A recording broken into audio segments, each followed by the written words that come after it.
Shalom, Israel. This is Bishop Nathaniel. The Israelites have been scattered across the four corners of the earth, as prophesied in Deuteronomy, the 20th chapter. Here in Israel United in Christ, we need your help to recover the remnant of our people, teach them the gospel. Please help us, support us, and join or donate to the Booster Club today. Shalom.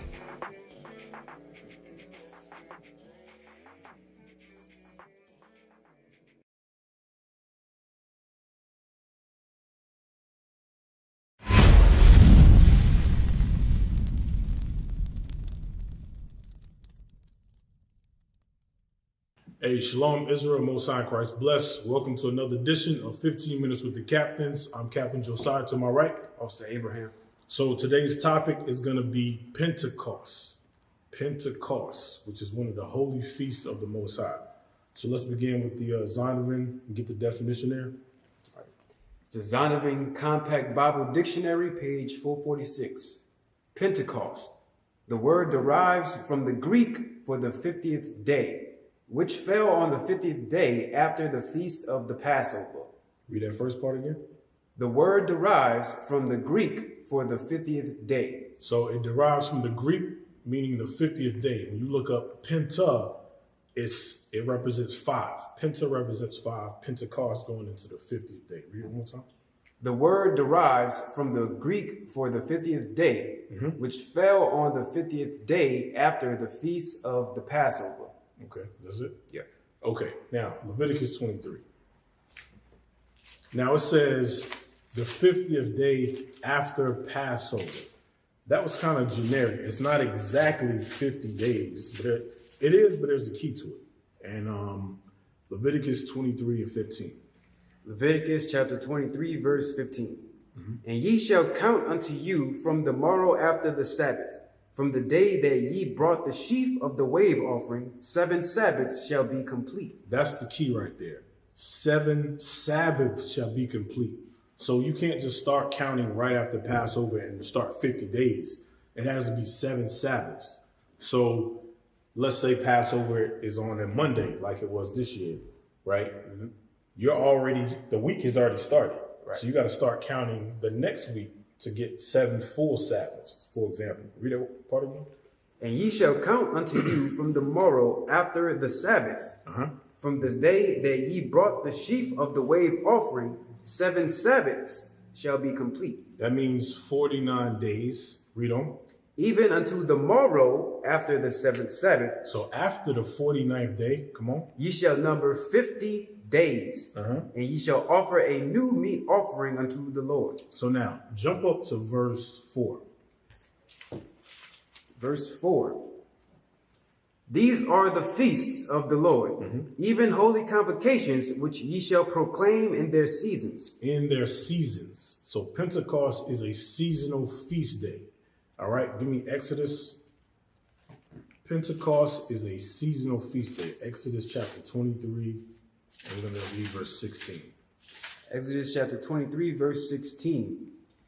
And the feast of harvest, the first fruits of thy labors, which thou hast sown in the field, and in the feast of ingathering. So stop right there. We only want that first part, because the feast of ingathering goes into another feast day. But read that first part again. And the feast of harvest, the first fruits of thy labors. So now, the key is, it says the feast of harvest. This is another term for Pentecost. It's called a feast of harvest. All right? Read it again. And the feast of harvest, the first fruits of thy labors. And that's the key, okay? Because Pentecost was bringing in our first fruits. Okay, read on. That's it. Which thou hast sown in the field. Okay, so now give me Esther chapter 8 real quick. Esther chapter 8, verse 9. Now, Pentecost takes place during the third month of the year. Okay, the third month of the year. Now, this isn't going into Pentecost in particular, but I'm just showing you the third month and that name that they gave in the Bible. Okay, come on. It's Book of Esther, chapter 8, verse 9. Then were the king's scribes called at that time, in the third month, that is the month Sivan. In the third month, that is Sivan. So this is a post-exilic name that the Bible gives of the month during Pentecost. Okay, now, Exodus 34. Let's go to Exodus chapter 34 and verse 22. Let's get another term and dig a little bit more into it. It's Book of Exodus, chapter 34, verse 22. Mm-hmm. And thou shalt observe the feast of weeks. The what? The feast of weeks. Come on. Of the first fruits of wheat harvest, and the feast of ingathering at the year's end. So that was another feast, but we want the first part again. Read the first part. And thou shalt observe the feast of weeks. So this is another term. So we have Pentecost, we have the feast of harvest, and we have the feast of weeks. Read on. Of the first fruits of wheat harvest. Okay, so now we have another term for Pentecost, feast of weeks as well. How many weeks? 7 weeks. And then you count the next day, which is the 50th day.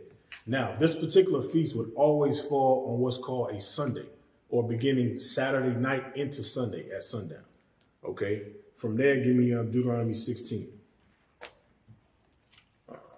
Deuteronomy 16, verse 9, I believe. Deuteronomy chapter 16, verse 9. Come on. 7 weeks shalt thou number unto thee. Begin to number the 7 weeks from such a time as thou beginnest to put the sickle to the corn. Come on. And thou shalt keep the feast of weeks unto the Lord thy God with a tribute of a freewill offering of thine hand. Come on. Which thou shalt give unto the Lord thy God according as the Lord thy God hath blessed thee. So we brought offerings during the feast, okay, as we did with the other ones as well. Come on. And thou shalt rejoice before the Lord thy God, thou and thy son, and thy daughter, and thy manservant, and thy maidservant. So this feast is made for us to rejoice in. It says who? Who's supposed to attend? Thy son, and thy daughter, and thy manservant, and thy maidservant, and the Levite that is within thy gates, and the stranger, and the fatherless, and the widow that are among you, in the place which the Lord thy God hath chosen to place his name there. So what does that mean? This is a holy convocation, a holy gathering that the Most High set up, okay? Now, give me Tobit chapter 2. Tobit chapter 2, and let's get verse 1. Book of Tobit, chapter 2, verse 1.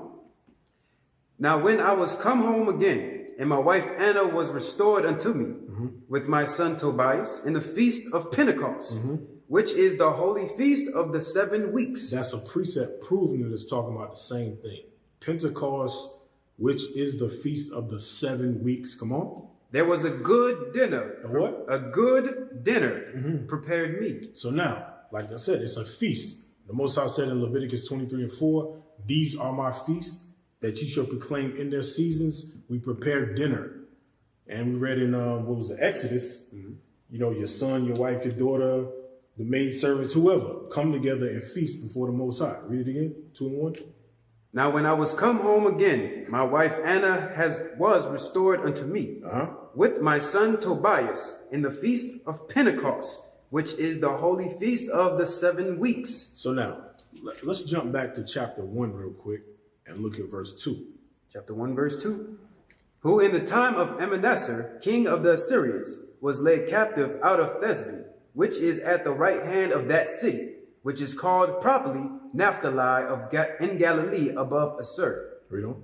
I, Tobit, have walked all the days of my life in the way. Read 2 again, one more time. Verse 2. Who in the time of Manasseh, king of the Assyrians. Now, Manasseh is Shalmaneser, same person. Read on. Was led captive out of Thesby, which is at the right hand of that city. So now, this is talking about Tobit in the time of the Assyrian captivity. Read in chapter 2, he kept the feast of Pentecost. Now, you read in the law, in Leviticus, Exodus, and so forth, you had to go to Jerusalem to keep the feast. We read Tobit right here in captivity, keeping the feast of Pentecost while in Assyria, right? So we can keep the feast in our captivity. Read 2 and 1 again. 2 and 1. Now when I was come home again, and my wife Anna was restored unto me, with my son Tobias, in the feast of Pentecost, which is the holy feast of the 7 weeks. Right. During the Assyrian captivity, the prophet Tobit kept the feast. Okay. Now give me 2nd Maccabees real quick. Let's further go into that. 2nd Maccabees chapter 12. Okay. Let's see what our forefathers did during the Greek captivity. Okay. 2nd Maccabees chapter 12, verse 31 and 32. 2nd Maccabees chapter 12, verse 31. They gave them thanks, desiring them to be friendly still unto them. And so they came to Jerusalem, the feast of the weeks approaching. So now, during the Greek captivity, they went to Jerusalem. But we read Tobit, he kept it in Assyria. Read it again. They gave them thanks, desiring them to be friendly still unto them. And so they came to Jerusalem, the feast of weeks approaching.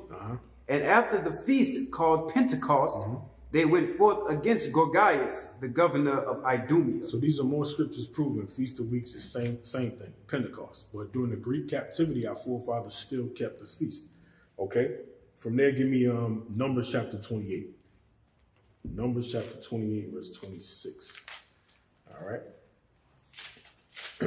Numbers chapter 28, verse 26. Go ahead. Also in the day of the first fruits, when ye bring a new meat offering unto the Lord, after your weeks be out. First fruits, same thing. Pentecost. Come on. Ye shall have an holy convocation. Same thing we read earlier, where a good dinner is prepared. Read on. Ye shall do no servile work. So that key means it is a Sabbath. You are to keep this day as a Sabbath. No servile work.